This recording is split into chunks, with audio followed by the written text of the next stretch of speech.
You're listening to episode number 25 of the Happy Choir podcast.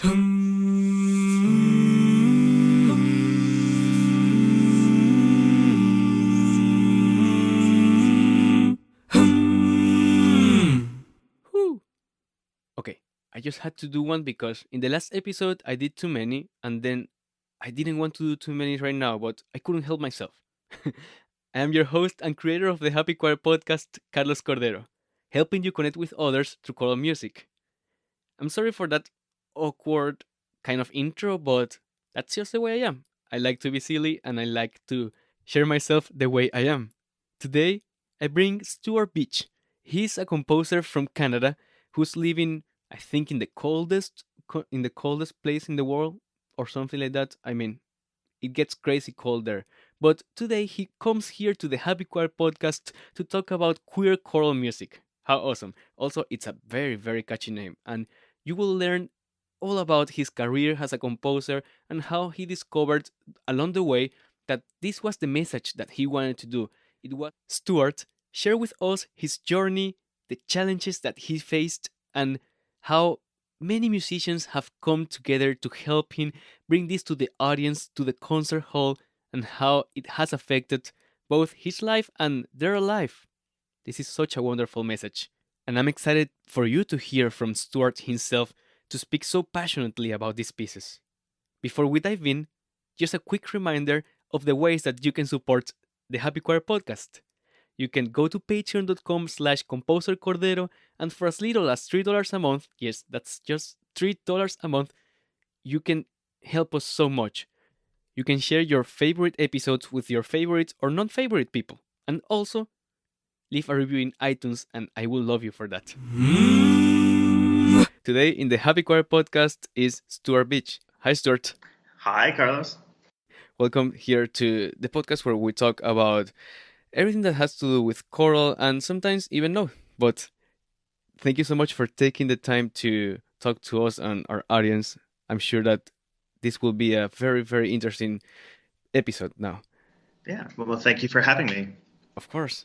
I have to come clean and say that I'm scared about my pronunciation and my Latin American I because a lot of people have told me that when I say beach, it sounds different, but I assure you that I'm saying your last name. So I just want to I trust you. I just want to come clean and say that. So we're lucky to have you today here because you are going to talk to us about queer choral music and also working with living local poets. And I believe that this is something that I haven't heard out there. And every time that I see your posts on Facebook and in every social media about what you're doing out there as a composer with different ensembles, it feels so timely and also something that we need right now. So, is this something that you've planned since the beginning, something that occurred as you developed? You know, it never really occurred to me to write music about sexuality, about gender. Certainly not when I was going through high school or even into university. This was something that really kind of started about, I want to say, 5-ish years ago. Just kind of starting to touch on these themes very lightly. And of course, I mean, it's something that's very important to me that, you want to write music that is authentic to who you are and is meaningful and touches on the subjects that impact you. And so for me, I think it became very clear about 3 or 4 years ago when I started having an affiliation with the Fourth Choir, which is a queer chamber choir in London, England, that they started encouraging me to write more music on explicitly queer themes. And it became very clear to me that this was something that was not only very meaningful to me, but also very meaningful to the people singing it, and that this is music that really should be made. It's amazing, and it's true. It's something that I feel it's something that we haven't explored a lot. We have explored the sacred, the secular. This, could be in Mm-hmm. either one, but there are so many topics that are out there, and this one is something I will say maybe taboo for the concert stage sometimes, Mm-hmm. and it's awesome that you're bringing it. I would like to start from the beginning, and I feel that if we're lucky, you will also give us your secrets about your baking amazing pies. Something that I've also seen on your social media is all of the great baking that you do. Well, of course. I mean, you always need a hobby to kind of help you come down from music. And even though I am a garbage baker, I still love baking bread and pie and things like that. Just to, who doesn't need a few carbs to help recover from all that energy spent?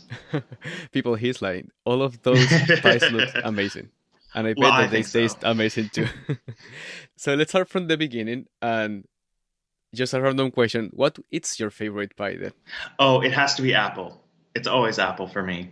And I think maybe that's just because I'm cheap and apples are cheap, but also it is easily the most satisfying pie to bake. And it's delicious, yeah. Continuing with our music talk, of course. Do you write music while baking? Oh God, no. No, I'm a terrible multitasker and I really have to kind of sit down, isolate myself if I want to get anything creative done. For me, it's always an issue of let's lock my phone, put it somewhere I can't have access to it, turn off my internet, and just sit at my computer until the inspiration comes. I should be doing that. I feel that that's something that I should be doing too. No, that I say that this podcast is as much as about choral music as it is about food. So Hmm. that's why these random questions. But Yeah. now going to choral music, where did you start? How was your first encounter with choral music? So my first encounter with choral music, I mean, I sang with choir for a year in high school. It wasn't really my thing. I was a band kid growing up. But when I went to university, I was studying education, and towards the end of that, I was really getting into composition, really enjoying writing music for instruments. And at the same time, we had a new choral director start at my old university, Dominic Gregorio, a very wonderful and very passionate man who encouraged me to write a piece of choral music. And at that time, he started a competition for choral music, and that was what enabled my first kind of performances. Which was, so exciting and so important at that kind of pivotal point in my life. And it's actually interesting that you bring that up because Dominic unfortunately passed away last year, and I just recently finished a commission in memory of him, which is being performed next weekend. Well, by the time this podcast goes up, several weeks back. But that was a really important point in my life, I think, and really kind of changed the direction that I ended up going. And it's wonderful to hear the story from the person that helped you get there to now you being able to make this tribute. That's beautiful. Absolutely. What instruments did you play since you said you were a band kid? Oh, I was a trumpet player, and I don't know if that comes through in my music at all, but take from that what you will. Do you feel that this helps you then to? Well, I think being an instrumentalist makes you a better singer. Being a singer makes you a better instrumentalist, and both of those are so crucial to writing music and having kind of this awareness of the physicality of what it takes to make music. I think, as composers, we really have a job to be performers and to think about what's practical and what feels good to perform.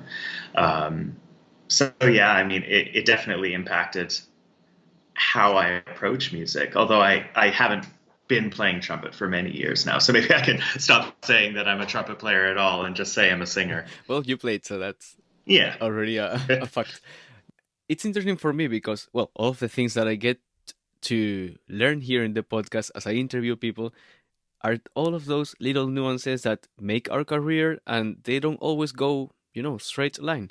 It's Hmm. not like you were all of your life in a choir. Hmm. As you made the transition from the band to the choir, did you feel what was going through your mind? What was the that attracted you? I mean, it was a very kind of gradual transition. When I was at the University of Alberta doing my bachelor degree in composition, um, the composition faculty, as in many programs, is very avant-garde, very instrumental focused. And, I did write a lot of instrumental music while I was there and really focused on that. But at the same time, I was singing in an Anglican cathedral choir.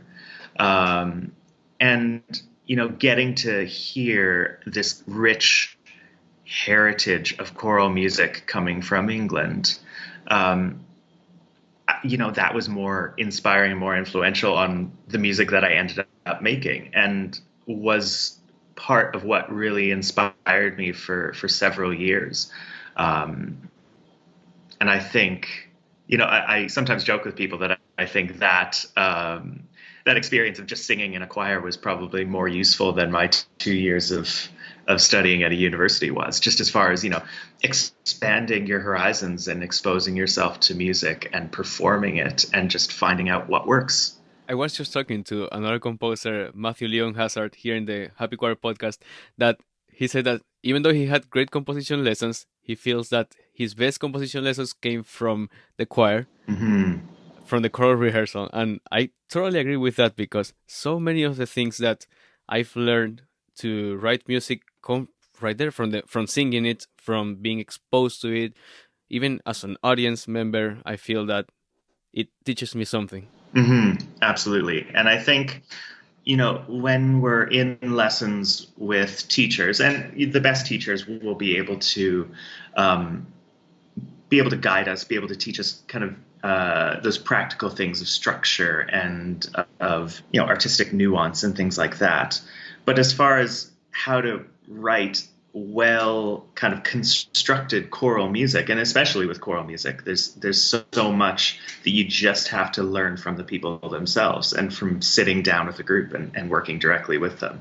And it is so interesting also what you said of many of the programs are so instrument oriented as well, Mm-hmm. that there is so much that we have to study from the voice and from the people and from the ensemble as a whole, that I don't know why choral music is such a what's the word that I want to use, taboo for. Mm-hmm. I think it's very. I mean, choral music as an art form is still fairly conservative. I mean, partially because there's only so much you can do with voices, and especially when they're unaccompanied, right? You have to be sensitive to things like harmony and dissonance and rhythm, and I think there's a sense from composition faculties that why would you write for choirs, because you'll never be able to challenge yourself, as far as the complexity of the music that you can write, which of course is total garbage. But Exactly. it and in a way maybe it's comparing apples to apples because they are such different apples to oranges. Sorry, because they are such different art forms. It it's just a shame that it doesn't get taught more. Well, that's what we're here for, right? Exactly. It's awesome. I see another transition as you go to composition from writing instrumental music to writing choral music. Was that something that you will say was difficult? It was challenging for you, or you felt just natural for you for your writing? I think it's a bit of both. It felt very natural to me um, because I feel like my music, the kind of music I want to write, and the complexity of the music that I want to write is better suited to choirs. I don't really want to do very modernistic, very layered, complex pieces. I want to explore that certainly, but within kind of the confines of the choral genre, which is a little bit more conservative.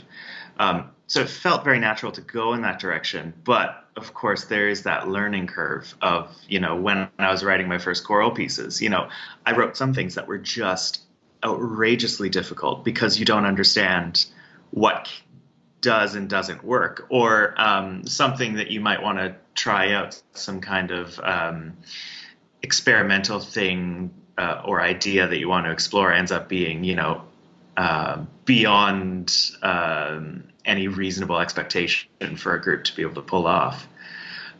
So, it felt natural to move in that direction, but it definitely took some work to get there. Yeah, I feel that we've all been there writing our first, let's say, Mm-hmm. three pieces just to be conservative. Yeah. Conservative, but it probably be, it was probably more. Yeah, I mean, the first three for me were experiments. Um, and I got good performances for the most part, but even 5 or 6 pieces into writing choral music, and I still wrote things that I listen to the recording and I say, "Oh, that sounds rough," and I know it's my fault. Yeah, yeah, it's that too. I also feel sometimes like, oh, that was me. That was not the choir. Mhm. Do you feel that these early compositions are were those early compositions your way of transitioning to voice and now to the nuances that you have to write for them, or were they the things that, for example, your faculty was expecting for you to write? I think as far as my choral music goes, I've not actually written anything for my degrees or for my education or anything. It's all kind of just been my own exploration, um, which I think is really exciting and really freeing, and has allowed me to, kind of do what I will and explore whatever I want. Yeah, I don't know if that answers your question. Yes, that's amazing because so many people feel pressured to write something that will be different just for the sake of being different or difficult, Hmm. or to add things just because some people are expecting them to do something, when in reality that's not something that that person will write into their music. So Hmm. Absolutely. just wanted to know, when we are in that early stage of our composition studies, it can be very confusing, and I'm glad to hear that you felt the freedom to and the permission to be able to put what you wanted from your voice in the pieces. Totally. And I think in that way I felt that freedom because I made the space for myself. I found the opportunities to do something that I wanted, in addition to being at university and being pressured to write things that I didn't necessarily like. Um, I think both of those things are really important because that pressure can also expand your horizons and help you discover different parts of your own music making that you didn't even realize were there. Um, but I think it is really important to create those opportunities to just write music that you want to write and not feel restricted in that way. Yeah, I've always talked to hear about the balance. So it's not all, it's not only all that we want to do, but also what we can explore and all of that. Just as long as they're balanced, I feel that we're going to be okay with what we're doing. Totally. Hey people, I want to take a quick second to tell you how your support makes a difference. When you support me on patreon.com, you are not only giving $3 a month, but you are giving my brand a vote of confidence. This translates to helping several other artists to connect through choral music. Think about it as a cup of coffee that you invite me once a month, only that it's way more impactful and personal. Plus, you get to be part of the behind the scenes of my career as a composer, with the many perks that I shared in there. Even if you're not able to give right now, your support listening to this podcast is great, even more if you leave a review in iTunes. Patreon.com/Composer Cordero is the link that you want to visit or share with others. Hope to see you there. I want to take a second and read from your website, from your bio, because I Mhm. just love this. Stuart Beatch is a Canadian composer of choral and chamber music. It sounds fantastic. And I really love that short bio. Is that what? Tell us a story about that. I mean, whenever I read bios in concert programs and things like that, they're always kind of the same structure. They're always kind of the same kind of formulaic taglines and tropes. And I just wanted to add something to my website that was funny because I do like to joke around, and I do want to, I don't want to feel restricted, like I have to contain that sense of fun or anything like that. And I mean, that's part of the reason why my website is also largely pink and bright colors, because that just speaks to who I am and who or how I want to be perceived by other people. Um, so yeah, I don't like to feel like I can't express my own personality even when I'm doing something like a bio.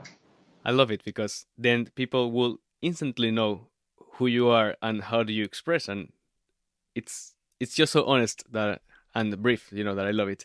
I just also released an episode about not taking ourselves so seriously, Mm-hmm. and bios can be a place where, oh my god, we can just be the most awkward people. It feels sometimes like composers will do name, insert award winner, then Mm-hmm. insert the ensembles that and the places. It can be a formula that it doesn't feel, for me at least. I have my own. I call it a 3 sentence bio that I say I give hugs, I write music, I connect with others through choral music, and I haven't got that printed in a program yet, but I'm still waiting for somebody to take on it. Have you had yours? I haven't had the very short bio printed yet, mostly because people do want to see the general kind of overview kind of bio. But maybe I'll make a longer one sometime that is 100 words and still has a bit of fun along the way. That sounds awesome. I just wanted to point that out because it feels so true, and I feel that our subject for today is also about that, about just showing. I feel that as a composer, we cannot escape from everything that happens in our life and everything that we are. We bring all of that to our compositions, and thinking of the bio and thinking of the things that you show in your website, all of that, it's part of our brand, and we can be so, let's say, self-centered, I guess, close-minded sometimes, that think, oh yeah, only the compositions and all of that, but all of these little details show us as we are. Do you feel comfortable with that bio? It's my first question. With the very short one, Yeah. I mean, I obviously feel comfortable with it because I put it on my website. But I mean, I'm not sure I would ever submit it to an organization that wanted to print it in a program. But at the same time, I do like having these kind of tongue-in-cheek one-liners. Like, for example, on my business cards, on the backside, it has things like, it's not quite Bach, but it's close enough I love it. because my name is close enough to the spelling. Or, choral music. It sounds fantastic. Some people say that it's not easy for them to take that step and believe that they can do that, and I'm all for it. I like that I can go to your website and find that, or see your business card and find that, because then I'm getting the real you, the honest you, and not you just trying to work in a kind of template. I don't know. I just wanted to point that out too, because I feel that people sometimes can feel doubtful is the word that I want to use. I don't know. English is hard. So getting now to our main topic today, and I feel that this is a good segue of feeling comfortable and feeling that we have the permission to do stuff. When you decided to start exploring the queer choral music, what was going through your mind? I mean, kind of like you said before, that everything that who we are goes into our music. It's kind of, my sexuality has always been somewhere in my music, whether or not I was exploring it outright. It was probably about 5 or 6 years ago that I actually tried to put that more explicitly in a piece of music, and it was with a lot of trepidation. I just kind of wanted to just see if I could make some good music that was meaningful in that way, and it wasn't entirely successful, and that piece has never been performed. So it's all about the learning process and about taking these steps. The first kind of major attempt I had at writing queer choral music was back in just 2018, actually. I was commissioned by the Fourth Choir, as I mentioned before, this queer chamber choir in London, to write a piece which commemorated is maybe the wrong word, but remembered the Wolfenden Report, which was the first time that homosexuality had been tabled as, being legalized in the Legislative Assembly, and this was ultimately unsuccessful. This was in the late 50s. and it wasn't actually legalized in the UK until a decade later. But they commissioned me to write a piece kind of about that moment. And, when it had its first performance, I remember being just very awkward and very nervous because, in a way, it's really exposing yourself fully. This is, as you said before, something that might be considered taboo, depending on who's in the audience, and you're really just kind of laying it all out there and hoping that people appreciate it. And I think for me, the relief came when, I was talking with some of the choristers in the fourth choir, and they were saying, how meaningful and how important this piece was to them and how much it meant to them. The general manager for the choir sent me a message saying that, he was playing through it on the piano and he could barely get through the ending section without being in tears and things like That's that. beautiful. And so just knowing how important this music is to those people, to the people in the community, just giving them that visibility, I think, really validated me and made me realize that this is a direction that I want to keep going in. That's beautiful. And I hope I don't forget the two follow-up questions that I have, or comments, because well, first of all, it's very moving to hear you speak about this, because then you have this journey about this piece, and that proves how important it is and how many people are grateful that you make it. And I'm grateful that you're doing this, because myself too, as a homosexual man, I like that I have somebody in the choral world speaking about it, and it gives me also the courage to explore these subjects. Mm-hmm. It's not always that we can have these voices out there. So I even, I don't know if you can hear my voice, that I also get kind of emotional here, because I feel that you're making a step here towards something that's very meaningful and important. Mm-hmm. And let's see if I can remember the other two comments. But thank you so much for that honest sharing. The first thing is that I've talked here before about the idea of the audience, and I love that you're mentioning this, of the comments coming from the choir, because many times I've seen composers, and I've been also guilty myself of this, of thinking, what will the audience think of this, the people sitting in front of the choir Mm-hmm. receiving the piece. But also, ultimately, I've understand that we're all the audience of this piece, the conductor, the singers, the people going to the concert. We're all part of this experience. Mm-hmm. And as you say, this piece affected the choir and the conductor. And it's amazing to think that it is already, this art that you're making is already validated in the choir, because they're also the audience. And Mm-hmm. even if the audience of the concert doesn't have, let's say, as strong as emotional reaction with the piece, you already made something with the choir, which is amazing. As composers, we often have that obsession with the audience, right? Either one way or the other. Either I don't care what you think because I'm the composer and I'll write what I like, or really trying to make something that's a crowd pleaser. And it's in this case, it's almost like we're forgetting about the performers, and that what we're doing has to be first and foremost something that they'll love. And whether that's, in this case, writing about a theme that is very meaningful to them, or just writing music that is wonderful to sing, I think that's always so important. I love that you think of all of these details, and one can definitely perceive that in the piece. I'm still looking forward to listen to one of your pieces live, and I'm doing my best to put it all out there to get to hear it live here in USA, in Austin, and in Texas.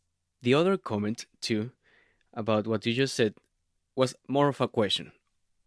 What do you feel went differently between the first project that you said it wasn't as successful, and the project, this later commissioned with the fourth choir.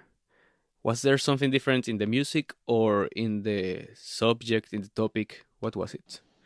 It was a bit of both. The first piece was it was a bit too intellectual, and I think that might be the main kind of crux of the matter. Is that I tried to write something that was very intellectual and very clever, and kind of layered two different texts on top of one another, and it in the end it just wasn't particularly accessible or authentic for that matter, and that is probably the more egregious problem. Um, Trying to write about such a personal topic and not doing it in a personal way, it just really wasn't a fantastic piece. Whereas my first project with the fourth choir, which is I Am Like Many, it was very, it was a topic that was still close to many of these people's lives. For some of the older members of the choir, it might have been during their lifetime that homosexuality was legalized. And for those people, even so, remembering a time when it was very taboo and where they couldn't express themselves in public. So just, this subject matter was much closer to home. I was using texts that were, actually from the debates that took place in the 50s, and really trying to set it to music which was meaningful and powerful and emotional, and kind of unashamedly so. So I think in all those ways, it ended up being a much more meaningful piece to everyone involved. And just thinking about it for a second, we grow up in this uh, time of more acceptance, and even though there's still some noise out there with acceptance, it's pretty much accepted. But probably for them, many of them wouldn't even have dreamed about singing a piece about this happening, Mm-hmm. right? So it must be so powerful to then to the see themselves there speaking and singing about it.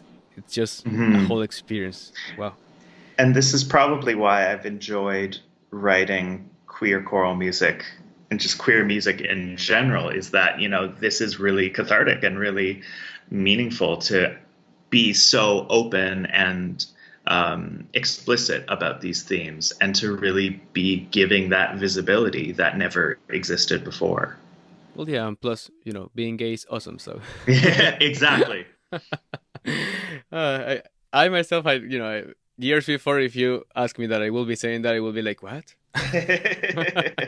And I just love how things transform with time. Hmm. And as you said, you don't only write cool choral music, which, by the way, I have to say that it's a very very catchy name, so I love it. I wanted to share something with you and see if you felt also the same, related to something that you shared earlier.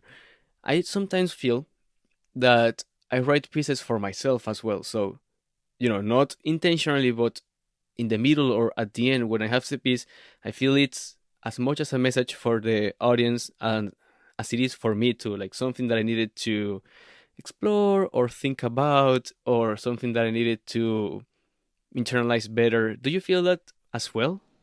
Maybe subconsciously. It's not something that I've ever tried to do explicitly for myself, but I think every piece that we write is an expression of what's going on inside ourselves, and making art as composers, and the same with all singers, musicians, visual artists, everyone in who creates something.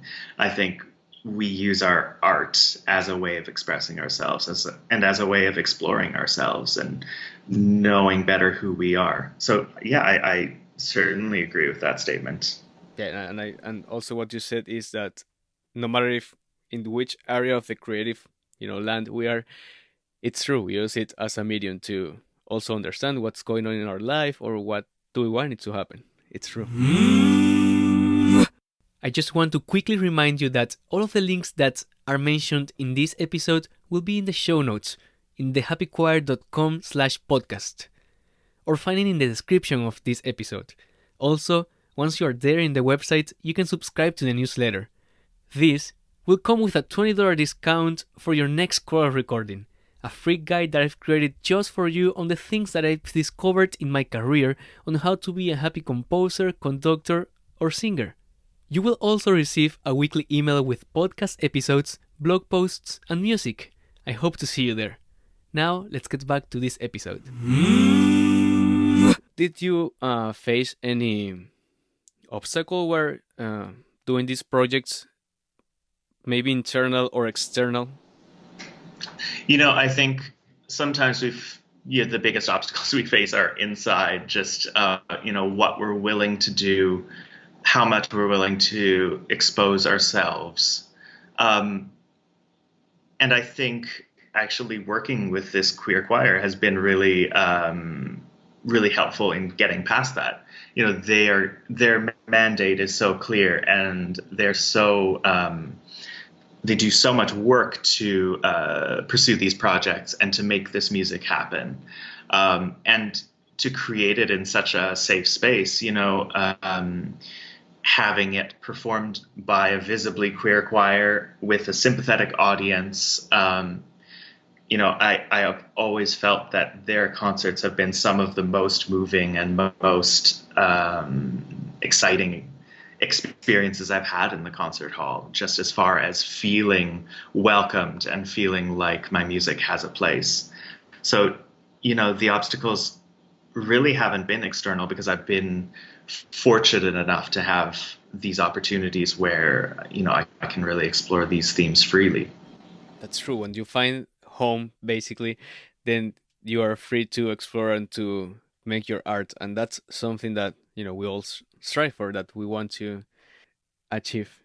Are you in a continuing residency with the fourth choir? Is this something that you're looking to develop in the future?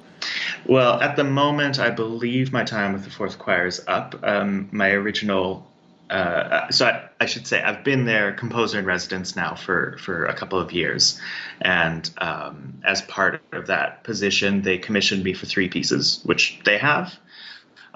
So whether that continues, I suppose we'll see, but I wouldn't be surprised if they wanted to have a composer more in residence, literally, being on the other side of the ocean.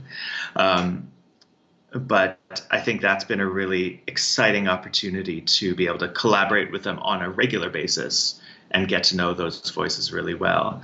But definitely this is a theme and kind of an area that I want to continue exploring, because it's, as I've said before, I feel like it's like I found my niche in a way. Yes. That this is the thing that I really love doing and really expresses what I want to express.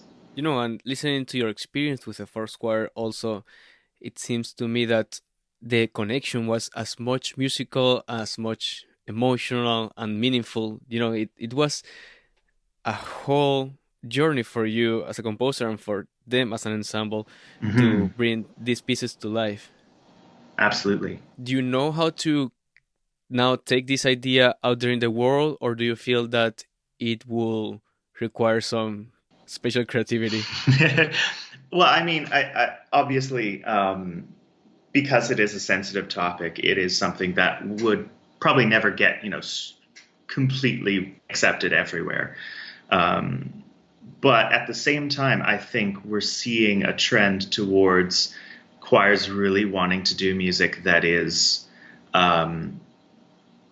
reflecting the themes of today, reflecting kind of social issues, and there's become more of a desire for singers to perform music which is socially relevant, and so I look forward to trying to get it a bit more exposure, and I think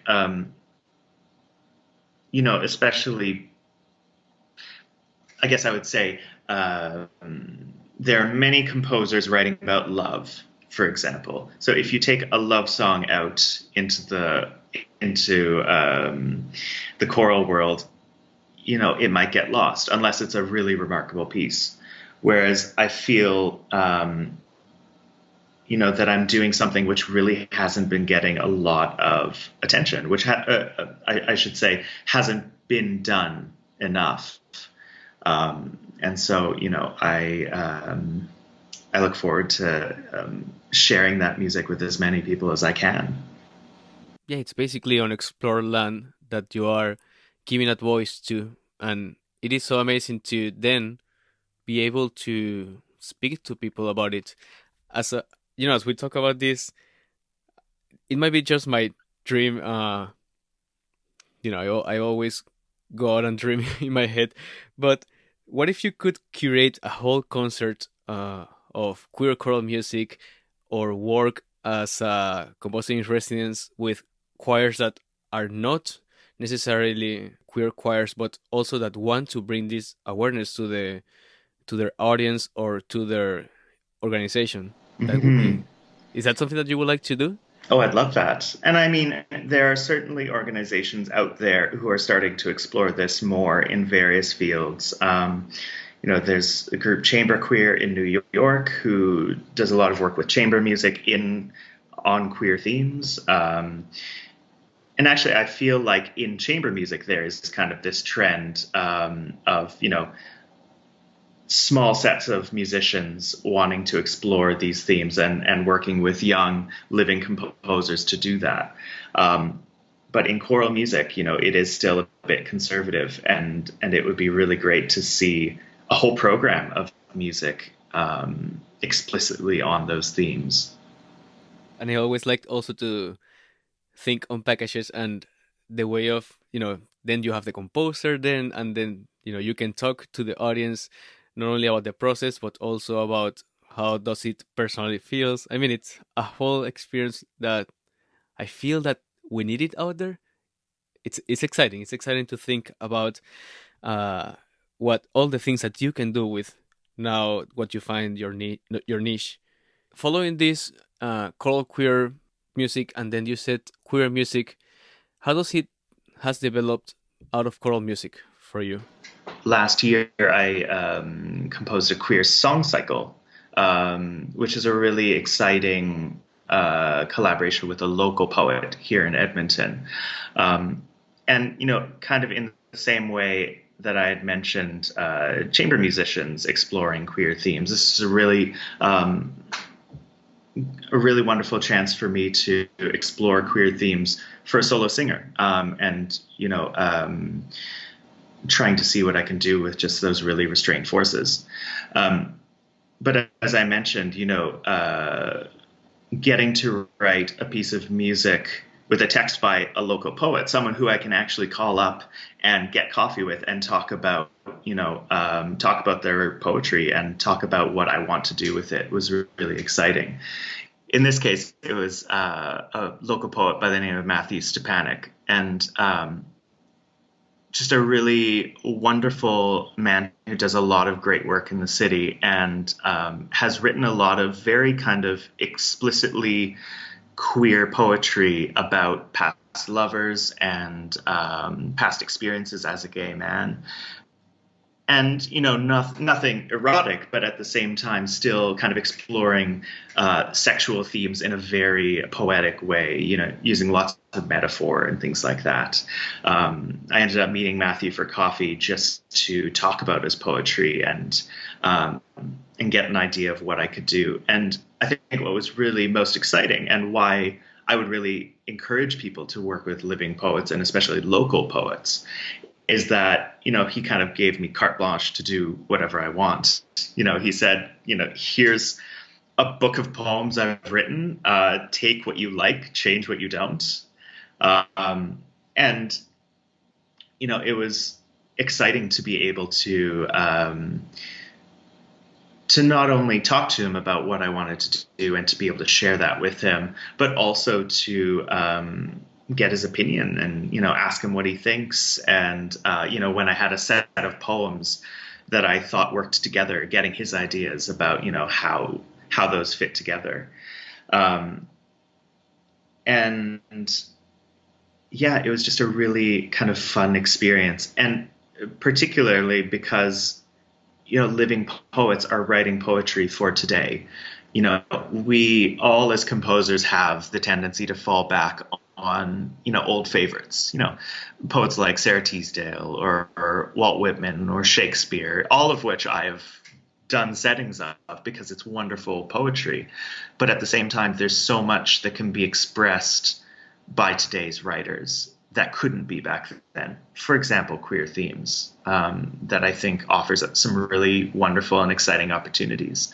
And so you never know who's in your back door. You need to go meet people and talk about their poetry and get to know them. And, you can find some really exciting collaborations that way. So much great things there. I mean, I just loved everything that you said because it's true. I mean, not only you get to work with somebody who's there on the same boat with you, creating art for today, as you say, but also somebody who has another opinion and it's also trying to, in this case, speak about experiences.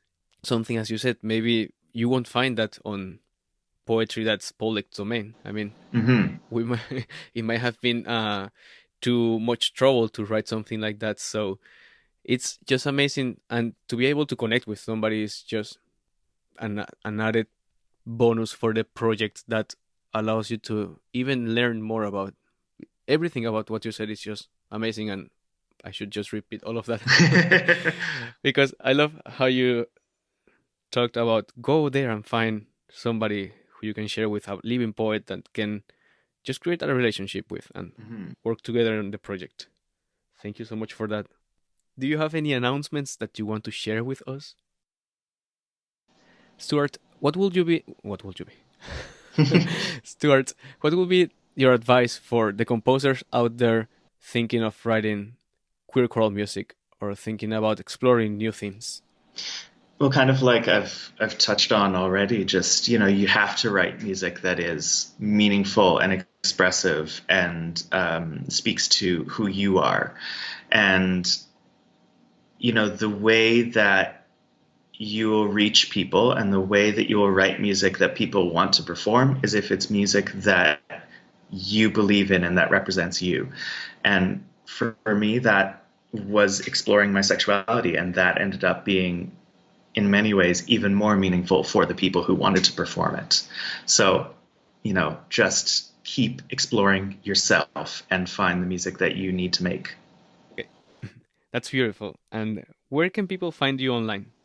Well, like, every artist out there, I have as big a social media presence as I can, which is to say, I have accounts everywhere and I don't have enough time to update them all. But I do have a website, stuartbeatch.com, and you can find me on Facebook, Twitter, Instagram.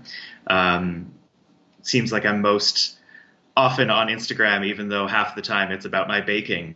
And, but, I hope people listen to this podcast and are interested in getting in touch. And I'm always happy to talk about the music that I'm creating and about queer music, especially with as many people as I can. Yes, that's also what I always say, that, don't just stay here, but also reach to the people and talk and create more conversations. So thank you so much for saying that. I love it. Also, baking is music, so go there and bake more. I love it. Stuart, you're so awesome, and thank you so much for sharing so honestly and talking about this, of your career, of your how you got here now where you want to be and how you freely explored your music. I just can't wait to keep enjoying how you're changing the choral world with your queer choral music. Well, thank you so much for having me. See you in the next episode of the Happy Choir podcast. Ciao, people. You've been listening to the Happy Choir podcast.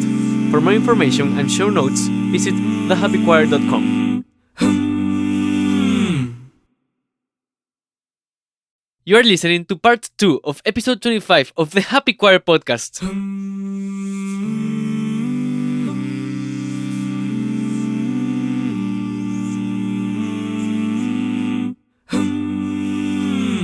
Hola people, I am Carlos Cordero, host and creator of the Happy Choir podcast, helping you connect with others through choral music. Thank you so much for being here, and this is the second part of episode 25. In this episode, you will hear awesome queer choral music, as I've just talked to Stuart Beatch. He's a composer from Canada, and if you haven't listened to that interview, I recommend you to go there first. You will enjoy the time that I had with him talking about queer choral music and how meaningful it has been to him and to his audience, to all of us, for him to create this music. I always wonder if I'm talking too fast because in Spanish I actually talk really, really fast, and I'm trying my best not to hear. So, besides, I wouldn't be able to do it so much in English, right? But I hope that you enjoyed that interview with Stuart Beach. He's awesome, and his music is awesome. Just before we go there, I want to remind you the ways that you can help us in the Happy Choir podcast. You can leave a review in iTunes, you can share your favorite episode, this one and the last one, with your best friend, with your love, with anybody that you want. Also, you can go to patreon.com/composercordero and help as little as $3 to keep the show running. Now, let's enjoy Queer Choral Music by Stuart Beach. I Am Like Many, it's a choral work performed by the Fourth Choir with conductor Dominic Ellis Peckham.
November 1958. Parliament debates the Wolfenden report today.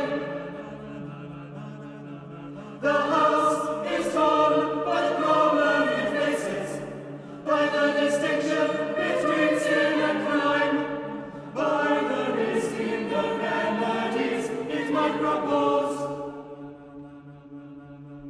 It is a foregone conclusion that the homosexual laws will not be reformed yet, but that reform must come eventually. Is such conduct injurious to society? It is hard to say.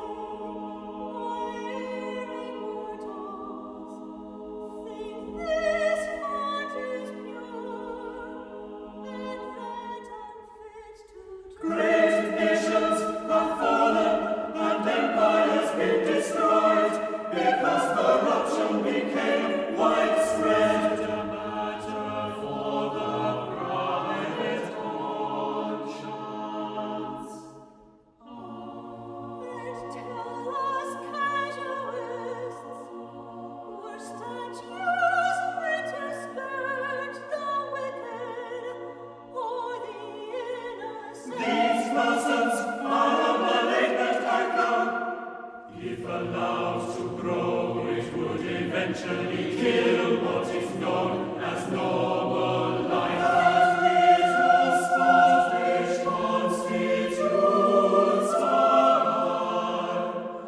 is not the world. Its censure or its smile can never reason's fabric overthrow.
Hey people, I want to take a quick second to tell you how your support makes a difference. When you support me on patreon.com, you are not only giving $3 a month, but you are giving my brand a vote of confidence. This translates to helping several other artists to connect through choral music. Think about it as a cup of coffee that you invite me once a month, only that it's way more impactful and personal. Plus, you get to be part of the behind the scenes of my career as a composer, with the many perks that I shared in there. Even if you're not able to give right now, your support listening to this podcast is great, even more if you leave a review in iTunes. Patreon.com/composercordero is the link that you want to visit or share with others. Hope to see you there. For a little bit of a change here in the Happy Choir podcast, we're also including a song cycle that it's awesome. Here is He Opens, performed by baritone Cody Ray Cajo and pianist Michael Lewis.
This is how I held together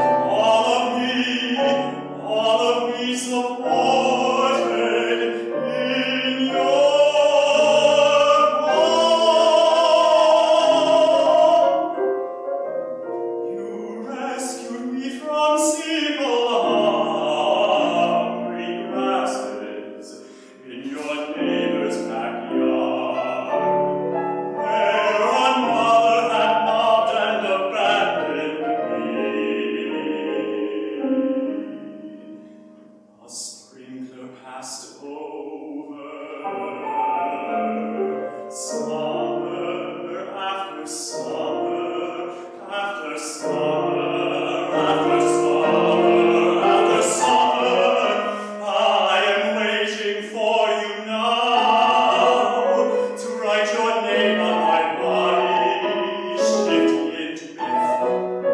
Yet you roll me on an open hand, and I hold my breath for moment after moment after moment,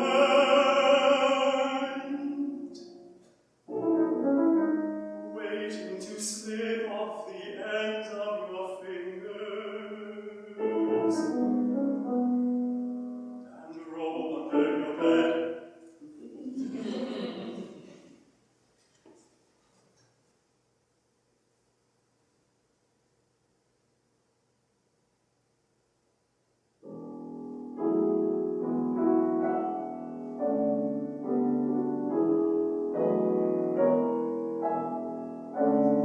A space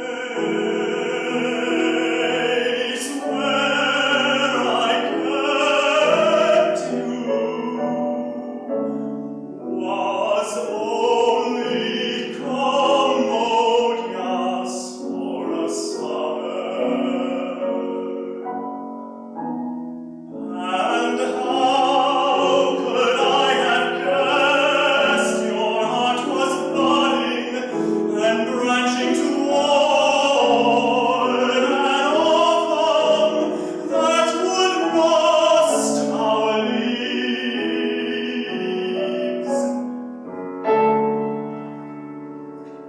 I want to believe the frisson of a first kiss binds every graft, but we all hold shears and stand as judge to what will be proved in a dream after I return.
See you in the next episode of the Happy Choir podcast.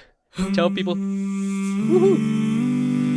You've been listening to the Happy Choir podcast.